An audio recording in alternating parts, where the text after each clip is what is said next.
¿Qué tal? Muy buenos días. Es un gusto saludarlos. Agradecer el espacio a la Comisión Estatal de Derechos Humanos para poder platicar con ustedes sobre los derechos humanos de las personas con discapacidad en tiempos de COVID-19. Su servidor Roberto René Pinto Rojas, profesor investigador del Centro Regional de Formación Docente e Investigación Educativa, CRESUR. Sin duda, el COVID-19 no elige afectar a las personas por su género o procedencia, pero existe una comunidad que es muy vulnerable a contraer el virus. Y precisamente esta comunidad somos nosotras, las personas con discapacidad. Hacernos responsables de mantener una buena higiene y limpieza en tiempos donde esto se vuelve más demandante resulta fácil para unos, pero complicado para nosotras, las personas con discapacidad. El uso de muletas, de silla de ruedas, de bastones, conlleva a su desinfección cotidiana. No está por demás señalar que para muchos de nosotros el uso de las manos es sumamente importante, por lo que atender el consejo de evitar tocar superficies como pasamanos nos resulta bastante complejo. Sabemos que el virus afecta principalmente a los adultos mayores o a aquellas personas que presentan alguna enfermedad crónica. Sin embargo, debemos sumar a este grupo de riesgo a las personas con discapacidad, quienes pueden presentar obstáculos para acceder a la información de salud pública y presentar dificultades por su propio contexto o realidad. Contexto, sin duda, que les impide seguir las medidas indicadas para prevenir el contagio.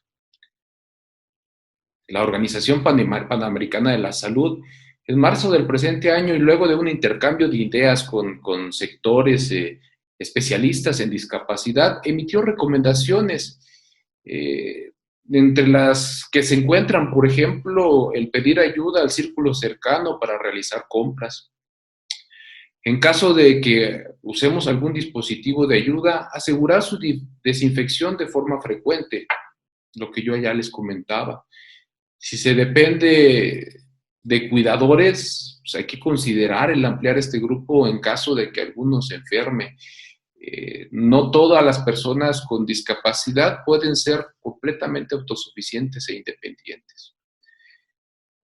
Para los prestadores de servicios, pues se requiere usar variedad de plataformas de comunicación para informar a las personas con discapacidad y de las redes de apoyo que se han creado ex profeso para ellos. Hay que ofrecer esos servicios apropiados, como las consultas a domicilio o plataformas usadas para citas médicas vía comunicación virtual o online. Cosa que hasta el momento poco o nada hemos visto de estas recomendaciones. Ahora bien, como instrumento internacional, la Convención sobre los Derechos de las Personas con Discapacidad, aprobado por la Asamblea de las Naciones Unidas en diciembre del 2006, y misma que fuera ratificada por el Estado mexicano en marzo del 2007, fortalece una visión que valora a las personas con discapacidad como sujetos de derechos y obligaciones. Y esto lo hace en igualdad de condiciones con las personas sin discapacidad, sin desconocer las diferencias y requerimientos específicos para así asegurar la igualdad de oportunidades. Es preciso señalar que esta convención, en su artículo 11, prevé el derecho de nosotras, las personas con discapacidad, a la seguridad y protección en situaciones de riesgo, incluidas situaciones de conflicto armado, emergencias humanitarias y desastres naturales. Es por ello que en torno al COVID, el Estado mexicano, como parte de la convención, está obligado a la creación de protocolos o guías que conlleven a la protección de las personas con discapacidad durante la pandemia. Aunado a ello, el 24 de marzo del presente año, en el Diario Oficial de la Federación se publicó el acuerdo por el cual se establecen las medidas preventivas para la mitigación y control de los riesgos para la salud que implica el COVID-19.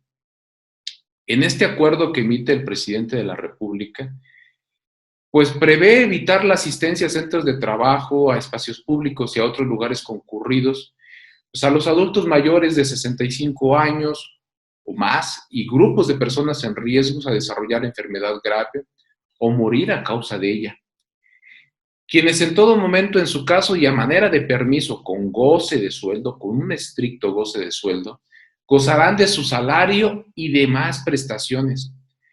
Estos grupos incluyen a las mujeres embarazadas o en periodo de lactancia, menores de 5 años y desde luego a las personas con discapacidad. Habría que revisar el estricto cumplimiento de esta disposición. Hemos podido observar a personas con discapacidad que aún siguen yendo a sus trabajos a cubrir guardias o hacerlo de manera regular, so pena una sanción administrativa o incluso a la pérdida del mismo empleo. En el mismo contexto, el Ejecutivo Estatal, el 27 de marzo, publicó en el Periódico Oficial del Estado el decreto por el que se instituyen medidas y acciones para la prevención, detención, contención, control, retraso y reducción del contagio y propagación del COVID en el estado de Chiapas. Al igual que el decreto del Ejecutivo Federal, contempla la suspensión de labores. Sin embargo, no considera a las personas con discapacidad como un grupo de riesgo, algo que considero debiera rectificarse por el alto riesgo de contagio que este sector tenemos, como lo hemos explicado. Por su parte, el Gobierno de México, a través de la Secretaría de Salud, emitió la Guía para la Protección de la Salud de las Personas con Discapacidad en el contexto del COVID-19. La guía define, entre otras cosas, las formas de comunicación que se deben adoptar o que deben adoptar las autoridades sanitarias y los medios de comunicación mismos para favorecer el acceso a la información de las personas con discapacidad respecto al COVID-19, así como las diferencias por el tipo de discapacidad que podemos tener.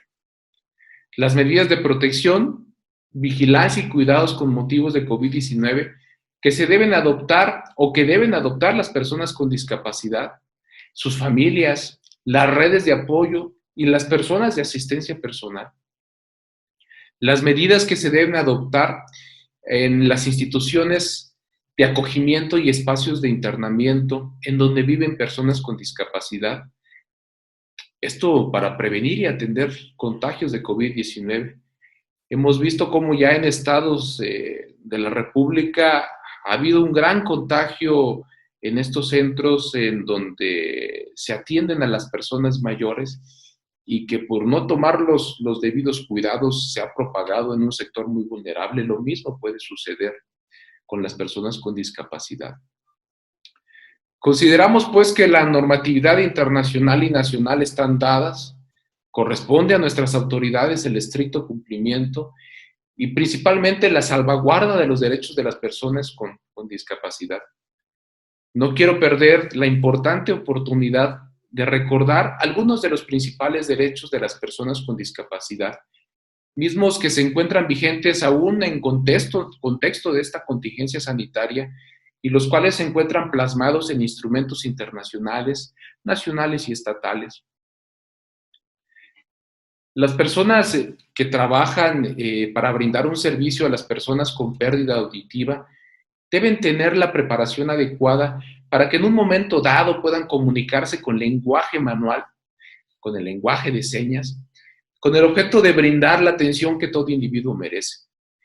Es importante que se brinde a las personas con discapacidad auditiva el servicio de rehabilitación con el propósito de optimizar el uso de sus capacidades residuales, que serían los otros sentidos, incluso el de la vista, en el caso de la ceguera curable o de la debilidad visual. Se debe reforzar su nivel de autonomía en la vida cotidiana y hacer posible que ejerzan sus derechos. Se debe difundir la existencia de los servicios de apoyo y los recursos auxiliares. Llevar a cabo programas políticas para que las personas con discapacidad no tengan difícil la obtención de estos apoyos y estas ayudas por su precio. Las personas con discapacidad intelectual deberán ser protegidas contra toda forma de explotación, abuso o trato degradante. Las personas con discapacidad física personas o grupo al cual yo pertenezco. Tenemos el derecho a la eliminación y adecuación de las barreras físicas con el fin de que tengamos acceso a los servicios de salud, a los servicios de educación, a los servicios de trabajo y desde luego a los servicios de cultura y entre otros muchos más. Los estados deberán establecer programas de acción para que el entorno físico sea accesible y para adoptar medidas que garanticen el acceso a la información y a la comunicación. Se debe, pues, asegurar la prestación de servicios de rehabilitación para las personas con discapacidad con el fin de que logren alcanzar y mantener un nivel óptimo de autonomía y movilidad. Nosotras, las personas con discapacidad, tenemos los mismos derechos que el resto de la población y por lo tanto debemos recibir las mismas oportunidades en términos de igualdad.